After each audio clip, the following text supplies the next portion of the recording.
Hello everyone, কেমন আছো সবাই? ভাবলাম তোমাদের সঙ্গে কিছু কথা বলি, একটা ভিডিও শেয়ার করি, তাই এলাম তোমাদের সঙ্গে কিছু কথা বলার জন্য। অ্যাকচুয়ালি আমরা সবাই মিলে চলে যাচ্ছিলাম, আজকে অনেক দিন পর চলে যাচ্ছি মাকে দর্শন করার জন্য। অনেক দিন পর ত্রিপুরেশ্বরী মাকে একটু দর্শন করবো ভাবছি যাব যাব যাব, সময় করে উঠতে পারছিলাম না। তো ভাবলাম না, একবার মাকে দর্শন করে আসি, মুডটাও ফ্রেশ থাকবে।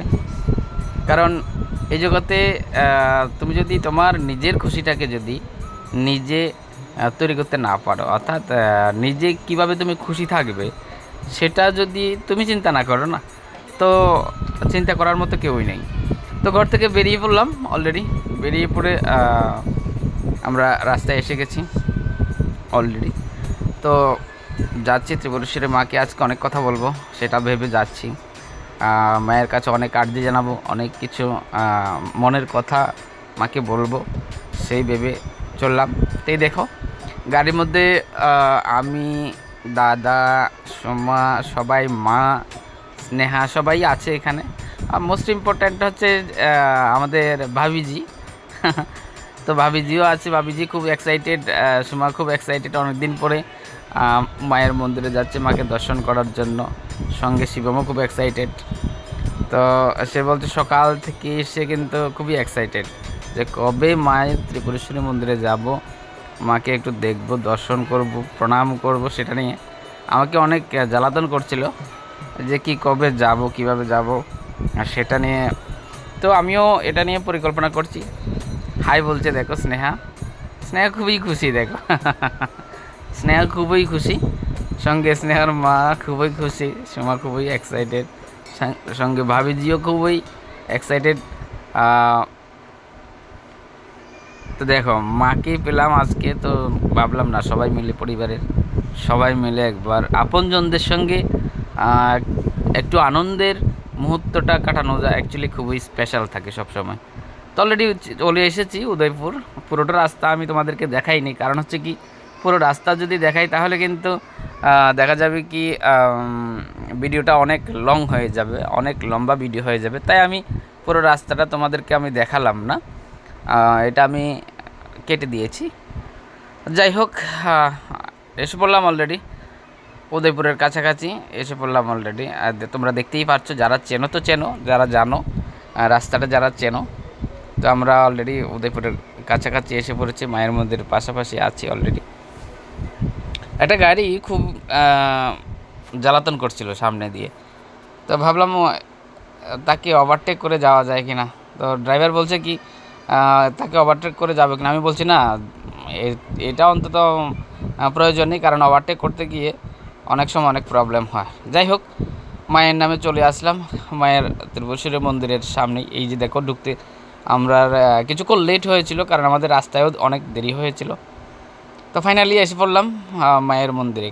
অনেক আর্জি জানাবো মাকে, অনেক কিছু বলবো, কারণ জীবনের কিছু কিছু অধ্যায় ক্লোজ করে দিয়েছি, কারণ নিজের হাসি, নিজের আনন্দ নিজে তৈরি করতে হবে, সেটা ভেবে চলে আসলাম মায়ের মন্দিরে। অলরেডি দেখতে পাচ্ছ তোমরা, সোমা খাবার নিয়ে নিয়েছে দিঘির জন্য।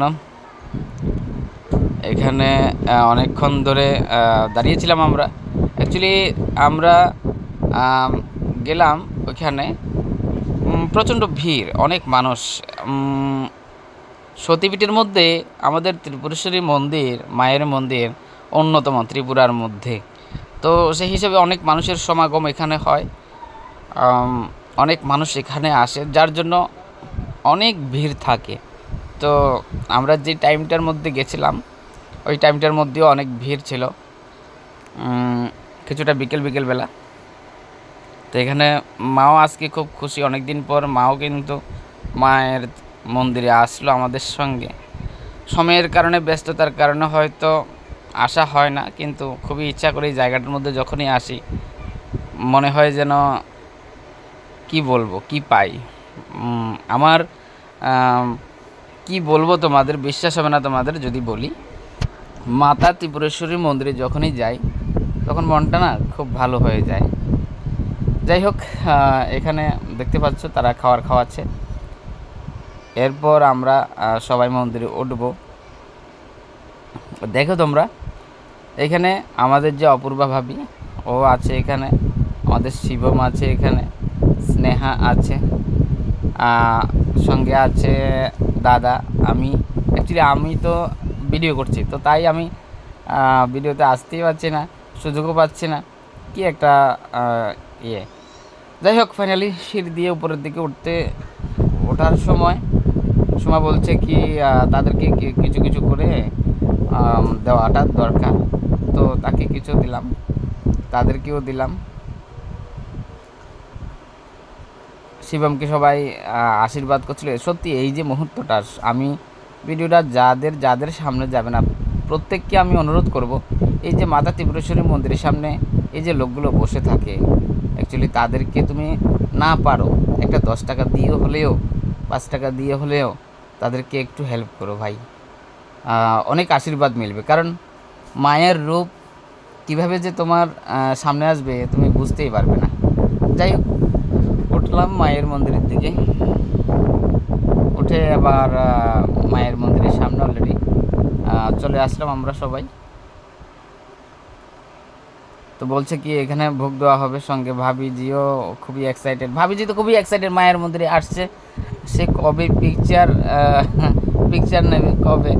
তো আমাকে বলছে দাদাভাই চলো পিকচার নেবো কয়েকটা, আর আমি বলছি আগে ভোগটা দিয়ে নিই, তারপর এবার পিকচারটা নেব আমরা সবাই মিলে। তো স্নেহা অলরেডি নমস্কার করেছে মাকে। এই যে মায়ের অপূর্ব দর্শন দেখতেই পাচ্ছ তোমরা, সত্যি খুব মনোমুগ্ধকর একটা জায়গা, মনোমুগ্ধকর একটা হিন্দুদের দেবী, আমাদের দেবী, পরম পূজনীয়। দেখো সবাই, এবার আমরা কি করছি, সবাই মিলে মায়ের মন্দিরটাকে একটু প্রদক্ষিণ করছি। সবাই 3বার প্রদক্ষিণ করেছিলাম আমরা, তো 3বার আমি ভিডিওর মধ্যে দেখাইনি, কারণ এমনিতেই অনেক লং ভিডিও হয়ে যাচ্ছিল। তো যারা যারা আছো, আমি সত্যি ভিডিও করা আমার কোনো পেশা নয়, আমি জানতাম না বা জানিও না, তো সবাই সাপোর্ট করে একটু, আমরা সবাই দর্শন করে অলরেডি নেমে পড়ছি, তোমরা দেখতেই পাচ্ছ নেমে পড়ছি। তারা বলছে কি তারা অনেক টায়ার্ড হয়ে গেছে, তো তারা কিছু মতলব টিফিন করবে, তারপর বসবে একটু, তারপর picture. Thank you so much সবাইকে, আর লং করলাম না ভিডিওটা, থ্যাংক ইউ সো মাচ।